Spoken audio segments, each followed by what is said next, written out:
अरे साइड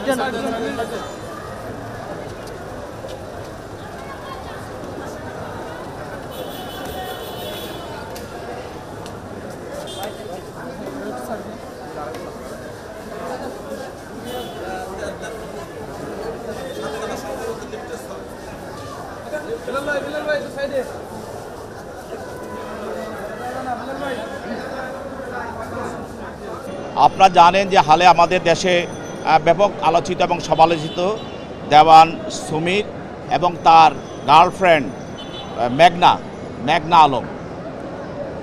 আজকে এই দুইজনকে তদন্তকারী কর্মকর্তা ধানমন্ডি থানা মামলায় টাকা আত্মসাৎ এবং চাঁদা দাবির মামলায় তাদেরকে আজকে বিজ্ঞ সিএমএম আদালতে উপস্থাপন করে।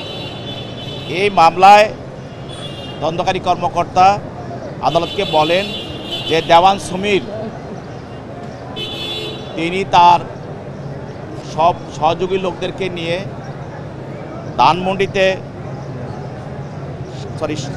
সাত মসজিদ রোডে একটা জাপানি রেস্টুরেন্টে বসে তারা সেখানে চাঁদা দাবি সহ অন্যান্য বিষয় নিয়ে তারা কাজ করতেছিল এবং চাঁদা দাবি করতেছিল বিভিন্ন প্রতিষ্ঠানের কাছে।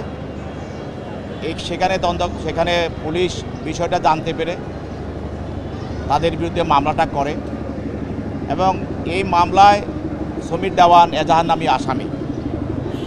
এছাড়াও এর আগে আপনারা জানেন যে সমীর দেওয়ানের বিরুদ্ধে বাটারা থানা একটা মামলা করা হয়েছিল। সেই বাটারা থানা মামলাটিও চাঁদাবাজির মামলা। সেই মামলার বিষয়বস্তু ছিল যে সমীর দেওয়ান সে বাংলাদেশের বিভিন্ন দেশে সে শ্রমিক পাঠায়, কর্মসংস্থানের জন্য শ্রমিক পাঠায়। যেসব দেশে আমাদের শ্রমবাজার আছে সেই বাজারগুলোতে লোক পাঠানোর জন্য সে বিভিন্নভাবে বাংলাদেশে যে রাষ্ট্রদূতরা আছে বিভিন্ন দেশের তাদেরকে বিভিন্নভাবে সে ট্রাপে ফেলে এবং এটাকে তারা হানি ট্রাপে আমরা বলে থাকি। এই ট্রাপে ফেলার জন্য তারা বিভিন্ন ধরনের মডেল এবং বিভিন্ন ধরনের উঠতি মেয়েদেরকে সে ব্যবহার করে।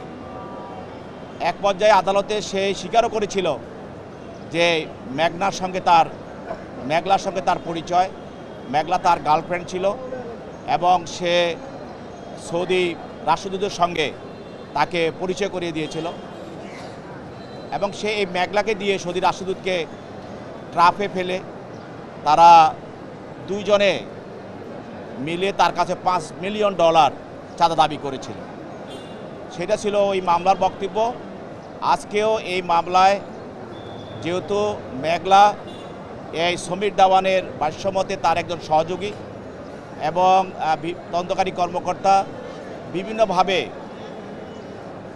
আমরা তদন্ত করে দেখতে পেয়েছে যে এই সমীর দেওয়ানের সঙ্গে মেঘলার যে সম্পর্ক এবং মেঘলার মাধ্যমে যেই ধরনের সেটা কূটনৈতিক পাড়ায় তারা কাজ করত তাতে দেশের ভাবমূর্তি, দেশের শ্রমবাজার এবং দেশের অর্থনীতির উপরে বিশাল প্রভাব পড়বে এবং দেশের ভাবমূর্তি বিনষ্ট হবে এবং সে এই ধরনের বিনষ্ট কাজও করেছে। আজকে যে এই মামলায় যেহেতু সমীর দেওয়ান এজাহার নামী আসামি, তাকে গ্রেপ্তার দেখানো হয় এবং তার বিরুদ্ধে 7 দিনের রিমান্ড প্রার্থনা করা হয়। বিজ্ঞ আদালত 5 দিনের রিমান্ড মঞ্জুর করেন এবং মেঘলাকে এই ঘটনার সঙ্গে সমীর দেওয়ানের সঙ্গে তার সম্পৃক্ততা পাওয়ার কারণে এবং বিভিন্ন ধরনের তথ্যের ভিত্তিতে মেঘলাকেও এই মামলার সমীর দেওয়ানের যে একটি চক্র এবং তাদের যে একটা প্রতারক চক্র, তারা সংঘবদ্ধ চক্র, ওই চক্রের যে একটা সদস্য হিসাবে এই মেঘলাকেও পাওয়া যায়। সেই জন্য তাকে আজকের এই মামলাও তাকে গ্রেপ্তার দেখানোর জন্য প্রার্থনা করে এবং বিজ্ঞ আদালত তাকে গ্রেপ্তার দেখিয়ে জেল হাজতে প্রেরণ করেন আর সমীর দেওয়ানকে 5 দিনের রিমান্ড মঞ্জুর করে আরও জিজ্ঞাসাবাদ করার জন্য তদন্তকারী কর্মকর্তাকে অনুমতি প্রদান করে।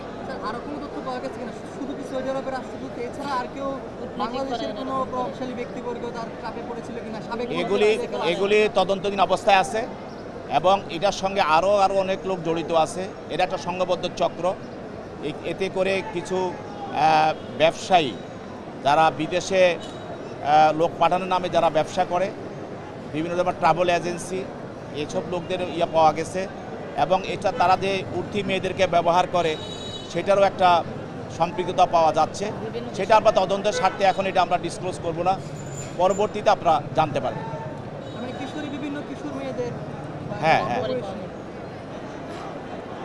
বিভিন্ন জনের কাছ থেকে টাকা নিয়ে যে মার্সিডিজ বেঞ্চ ব্যবহার করে। ঠিক আছে। হ্যাঁ, স্যার মেঘনা ম্যাম ছাড়াও আমরা দেখছি যে জুলাই আগস্ট আন্দোলন ছাড়াও বিভিন্ন তো এই যে এখন আপনাদের কাছে এখন ছবি এখন ছবি উঠবে না। হ্যাঁ, হ্যাঁ। তাদের যে এই যে পাঁচ তার সহযোগী রিমান্ডার তারই নাকি মূল দায়িত্ব দেওয়া হয়েছিল এই টাকা তোলার জন্য, টাকাগুলো হাতায় তোলা। কাকে? মেঘলাকে? না না, সমীর দেওয়ানকে। সমীর দেওয়ান তো তাদেরকে ব্যবহার করে ওদের মাধ্যমেই টাকাগুলো তারা কালেকশন করার চেষ্টা করে এবং ট্রাফে ফেলে। তাদেরকে ভয় দেখানো হয়, যদি তুমি আমাদেরকে টাকা পয়সা না দাও তোমাকে জনসম্মুখে তোমার ছবি বা তোমাকে এটা প্রকাশ করে দিব, তুমি আমাকে বিয়ে করতে চাইছো বা অনেক কিছু এইসব। কিন্তু সে এই মেঘনা আবার বলছিল যে সে রাষ্ট্রদূত নাকি তার কাছ থেকে নাম্বার নিয়েছে, তারা এটা কি সম্ভব?